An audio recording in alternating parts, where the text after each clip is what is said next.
When Samini said this in his song, Obra, I felt it.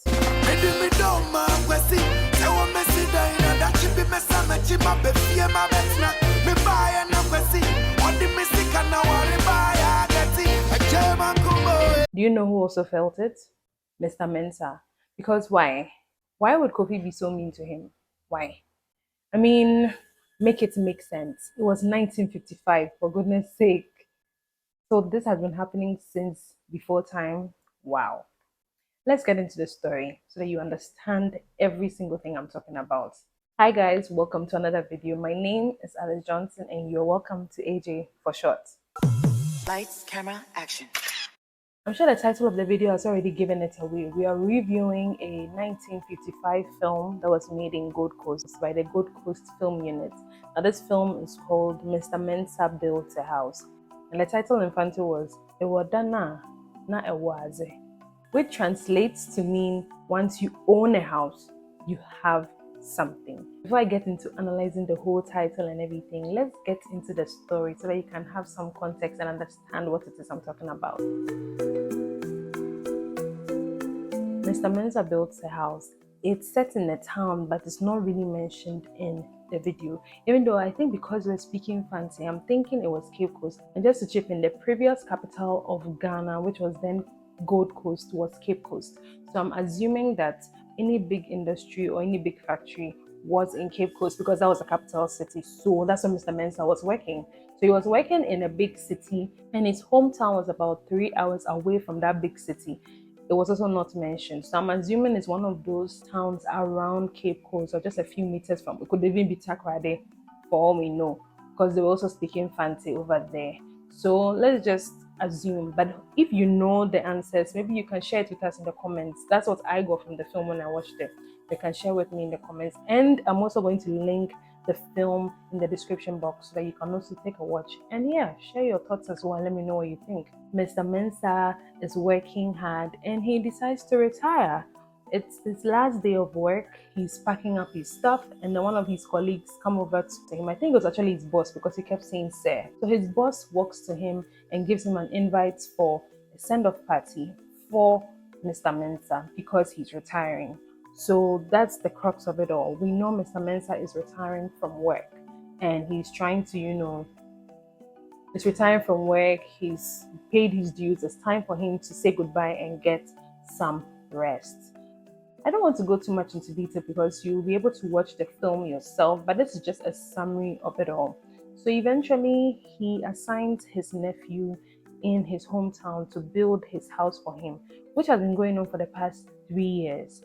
So for 3 years, he's been giving money to this nephew of his to build this house for him so that he can retire nicely. So he lives the government owned bungalow and lives with his wife to the place where they can now live happy lives post-retirement.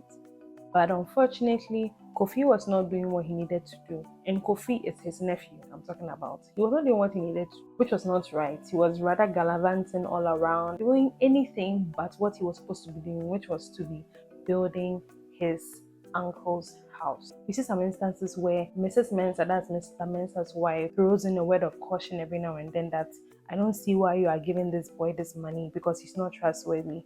But Mr. Mensah had full trust in Kofi. Also, we see Mr. Mensah speak to a friend of his in one of the scenes, and his friend is saying, we've not been seeing you coming by the country club. You don't come around to drink anymore. What's going on? So stop drinking these days. And Mr. Mensah was like, oh, me, I've stopped that life. Oh, I want to gather my money and retire well. And his friend was even applauding him and lauding him for all his acts that, it's a good idea for him to retire well. And he's actually proud of him for making such a sacrifice and a decision. Not knowing what was Kofi doing. Like some of the things that Kofi was doing there, it's crazy. That's basically to give you an idea of the whole story. And I'm sure there's so many stories that you've heard.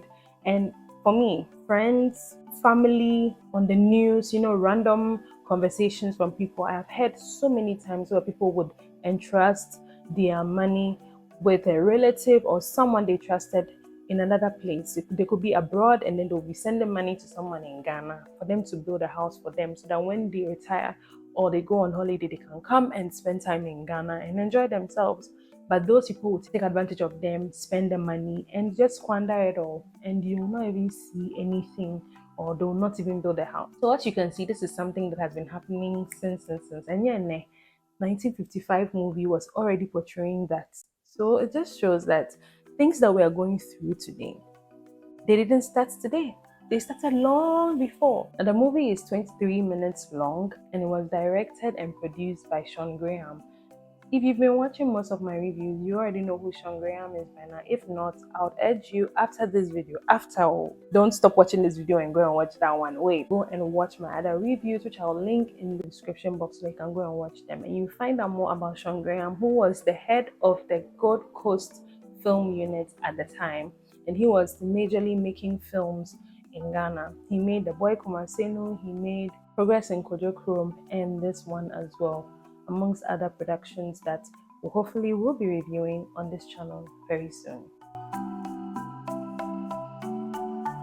So yeah, I mentioned earlier that it was made in 1955, which was technically just 2 years before Ghana gained independence. And now one thing that I realized about the movies that were produced within this time is that it was showing life during that time. What was going on? What was the way of life of the people? And this particular movie, Mr. Mensah Built a House, was very telling of the fact that Ghanaians were becoming more and more independent and self-reliant, and you could tell that there was a change. Let's take, for instance, the first video, which was the first ever picture movie that was made in Ghana, The Boy Kumasenu. That particular movie, we saw the narrations were in English by a British voice-over actor. So these narrations were done over the local language that was spoken by the actors. When we come to the film that was made in 1953, which is Progress in Kojo Chrome, I've made a review of that film. You can check it out. There's a video where I was channeling my inner Mama Zimbi. Progress in Kojo Chrome, or in Nkoswowo Kojo Chrome, you realize that that particular film was done 2 years after Boy Kumasenu. And in that video, we only had a narration by a British voiceover actor in the beginning of the film, and later on we just hear the local language that was Fante and English being spoken, and a bit of Ga as well. And when it comes to this particular film that I'm talking about today, interestingly, there was no voiceover by any British, which tells you the shift that was happening slowly but surely. They used music to tell the story, and the music was sung by a local, which is a Ghanaian voice. And you can tell that this was a Ghanaian man singing this song. At the beginning of the film, we hear the song being played, and the lyrics of the song tells you exactly what to expect from the film. So just take a listen to an excerpt from the film. He who has a house and wife lives a happy and contented life. Do like Mr. Mensah in the story I will tell. Build a house and build it, we can see you build it well. So you see, that was just the opening scene. It was the opening scene, and you could tell what kind of energy we're going to get from the film. The scenes were so interesting, and I liked how they showed us the cast and crew names. They were engraved on the wall. So you see, Mr. Mensah Built a House. It was actually engraved on the house, like it was engraved on the wall that someone was doing some plastering on. And then we move on to the cast and crew members. It was written on the window, and after it was displayed, someone pushed the window, it opened. When it opened, we go on to a gallon of paint that is sitting up high, and we see directed and produced by written on the paint. And even at the end of the film, the end was also engraved on a part of the wall. So it just shows you that editing was getting better, artistic interpretation of film was also getting better. People were becoming more and more creative with the way they were telling stories. Another interesting thing to note is that not only were the cast members Ghanaians, but also the crew members. It was interesting to go through the crew list and realize that apart from the producer, director, and maybe the script writer, we had the DOP, camera operator, the sound operator, music, an editor, an assistant camera person, and actually production manager, all being Ghanaians, or correct me if I'm wrong, they all had Ghanaian names. So I'm assuming that they were all Ghanaians, which shows that Ghanaians were steadily getting a hold of all these technicalities and also becoming a part of production, which was something that I was excited to learn. Another thing that I realized is that they also had someone in charge of the Fante dialogue, and he was also a Ghanaian, I mean, obviously, because he speaks Fante. But then they had someone to script the Fante dialogue as well, which means that it wasn't just improvised that, oh, you will say this and you will say that. They actually got someone to script the Fante dialogue, which was very interesting to note as well. Now, because of the nature of the film, it was a comedy and it was very interesting. And the whole film was actually a flashback because the beginning of the film was actually the end of the story. So the music plays along with the opening scene. And actually, the opening scene was the end of the film. And then after the opening scene, we are taken back to the beginning of the story where we see it unfold up until the end. So it's more or less like it started from the end and then it ended at the end. I don't know if it makes sense, but when you watch it, the link is in the description box. So go ahead and watch it and you'll understand what I mean. Some of the characters in the film were Mr. Mensah, who was, the lead character, and a man who was retiring well and hoping to retire even better at his hometown, and then his wife, Mrs. Mensah. Then we also had Kofi. Kofi was his nephew, and Kofi had a girlfriend called Aryeetey, and she was the one literally taking all the money that he was getting from his uncle. So there was even a time in the film where Kofi goes to his uncle for money, and he returns home to see the girl. The girl is actually sitting somewhere with another guy. The moment the two see that Kofi is coming, the guy just gets up and walks away. And Kofi asked her, who is it? She was like, who? Who is that? It was interesting because, like, duh, he was sitting next to you just a few minutes ago. What do you mean, who? But anyway, she pretended like nothing was going on. She was just telling Kofi about how, hey, my cousin's wedding is coming up and I've sewn a nice dress for the wedding. My pamatade for fair Phoebe. Hey, Walausha, you should see it. All I need now is those gold chains and gold bangles. You know that gold bracelet that you promised me? Hey, Kofi was suffering. And I've made a beautiful dress for it. Oh, you should see it. 6 yards of lovely lace and a new nylon slip and new Italian shoes. Oh, you should see them. I'll try it on for you, especially tonight. Oh, it's ever so nice. Seems to me that's all you ever think about, clothes. Don't you like to see me in a pretty dress? In fact, he ended up using all the money on Irrequa and on horse racing, which is technically like betting today. Bombastic side eye. Yeah, so basically he loses all the money and eventually Mr. Mensah returns and he returns home. People are all looking at him like, hey, should we tell him, should we not? So I'm sure because at that time there were no phones to communicate, nobody was able to communicate to Mr. Mensah that, sorry, your nephew is not building the house. Actually, he had sort of built it, but he had only left it to technically I left it at the foundation level. So there were goats and sheep and other things just gallivanting in the space, and weeds had grown. It was just an eyesore. But basically, that's just how it went, and that's what happened. Another thing worthy to note, like I mentioned earlier about the editing style, I would also like to put, let me just chip this in with the editing bit as well. So from scene to scene, what I like is that they use the editing to tell the story. So they didn't need to spend a long time on the film, and that explains why the film was just 23 minutes. So for instance, one time when Kofi went to his uncle's house, Mr. Mensah's house, to go and collect money, we were saying, oh, I need 50 pounds for cement and I need 24 pounds for new window sills because the rains have blown the other one away. He was just giving some wonderful excuses for everything that was happening, for the money he needed. And at that time, while he was talking, they were showing the building and which level it had gotten to. And you'd see it was just an uncompleted building with weeds as high as the heavens, goats and sheep just, having a field day in there.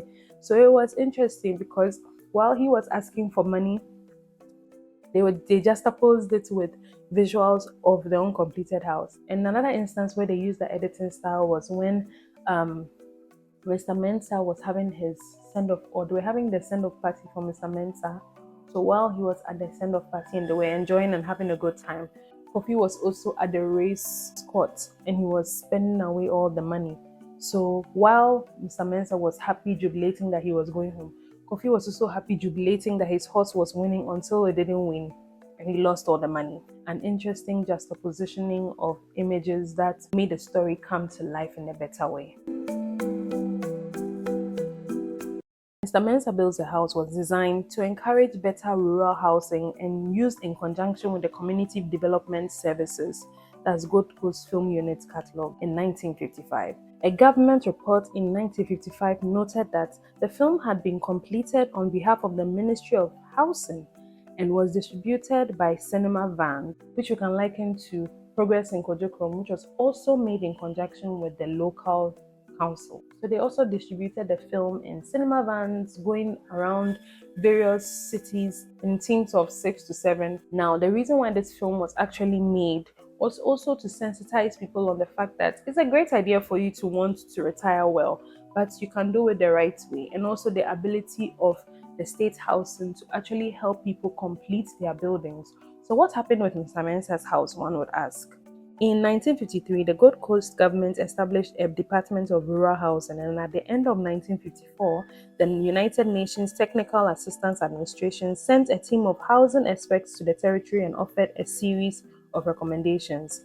This led to the introduction of the Roof Loan Scheme in 1956, which provided financial assistance and building materials for locals within rural areas. So all these was part of, you can call it propaganda, you can call it a way of publicizing their schemes.